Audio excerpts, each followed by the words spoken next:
Young हो जाए आदमी, हो जाए आदमी। जबरदस्ती पिए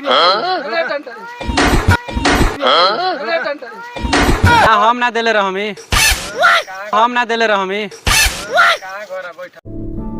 आइए देखते हैं बैठचंद मजा आएगा। अभी मजा आएगा ना भिड़ो। आ गई माल आ गया। कहता नहीं बा प्रणाम प्रणाम बा प्रणाम बा। हम एगो जड़ी बनैले बानी, ठीक बा। लइका पीही सियान हो जाई, आ बूढ़ आदमी जे पी ली नु एकदम जवान हो जाई, एकदम जवान हो। हाँ नौजवान, ठीक बा। तो काहे के बहुत लोग होता तो तनी पी लेती लोगिन ना, हमनी के ना हैं? ना चले, हमनी के अपने जड़िया काम करे।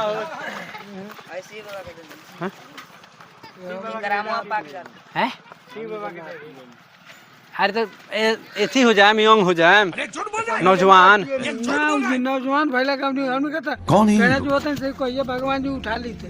कहाँ से आते हैं? नौजवान का होई बनला के बिना सर्टिफिकेट के दवाई हमने के ना खा, टिकट के दवाई हमने के ना खा। अरे हमनी का जड़ी बनौले बनी सर, सर्टिफिकेट जड़ी ना कुछ हो। बनौले बड़ा तो तार ली ना बाबा, पी ली मोबाइल हम ना पिए एक ठेपी, तो ना एक ठेपी। तो ना हम अपने जड़ी खोले भाई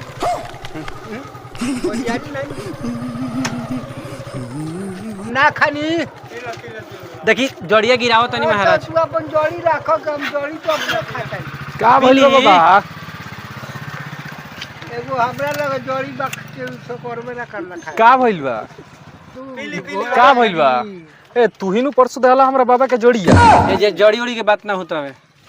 ए तारे से पूछत नहीं, तू ही नु देहुओ? ना हम ना देले रहमी, ना हम ना देले रहमी, पूछत नहीं, तू ही नु देहुओ? ना हम ना देले रहमी। कहाँ घर बैठा तू जड़ी देहुआ हमरा बाबा के, तो हमरा बाबा के गोपालगंज अस्पताल ले जाए के पड़ गउआ। हम ना देले रहमी है जे जड़ी के पड़ गउआ। हम ना देले रहमी है जे जड़ी के बात ना होता है।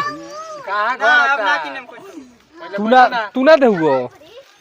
ए भाई वीडियो करता है बैठा बैठा। तरी रुकी ना पूछ ले, तू ना देहुआ परसों? तू ना देहुआ नु? पहले कहाँ घर होता हैं? घर बतावा, तू अपन कागज पत्र बतावा, डॉक्यूमेंट बतावा जे कहाँ से पढ़ले बड़ा, का पढ़ले बड़ा, नहीं कब पढ़ले, कौन थ्योरी जानता रह, सब बतावा। तू आइल बड़ा सही जगह। एलएलबी कइले होइहन? आदमी के लगे आइल पहुँचलो बड़ा। एलएलबी कइले होइहन कहीं? कहाँ ले पढ़ले बड़ा? हैं? मास्टर रहनी नु तो ओकरा बाद में बहाली रहनी नु तो ओकरा बाद में बहाली के फॉर्म ढलनी नु, बहाली के फॉर्म ढलनी नु। पहले हम पूछत है जे काठी से मैट्रिक पहले हैं? कौन चीज से का पढ़ला, तो पढ़ाइया बतावा ना। तू मास्टर यहीं हो नानू हो गइल फ्री में? ना ना माने केंग मास्टर भरल, कौन चीज के मास्टर रहल हमरा के समझा दा। अरे शिक्षक रहनी, ठीक बा। कहां बा?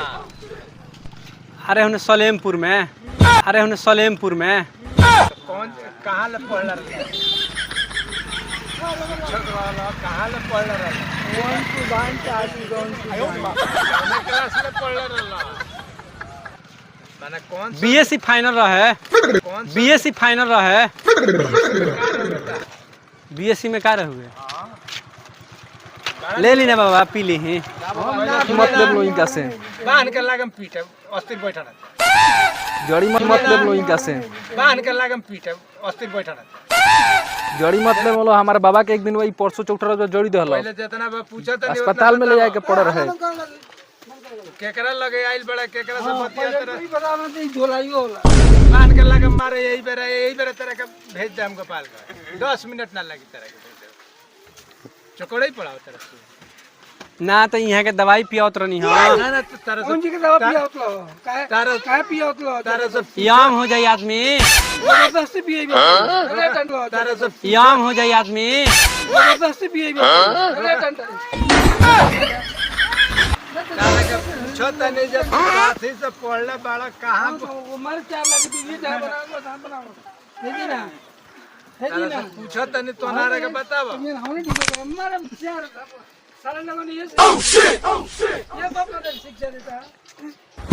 शिक्षक रहनी सलेमपुर तो कौना स्कूल में रहता स्टाफ रहे तो स्टाफ का नाम बतावा तू अनाड़ी का लगा पहुंचल बड़ा का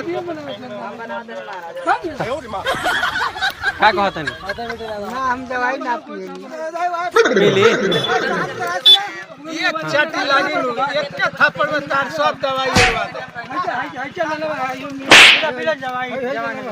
वीडियो बनाओ का वीडियो तंदा रहने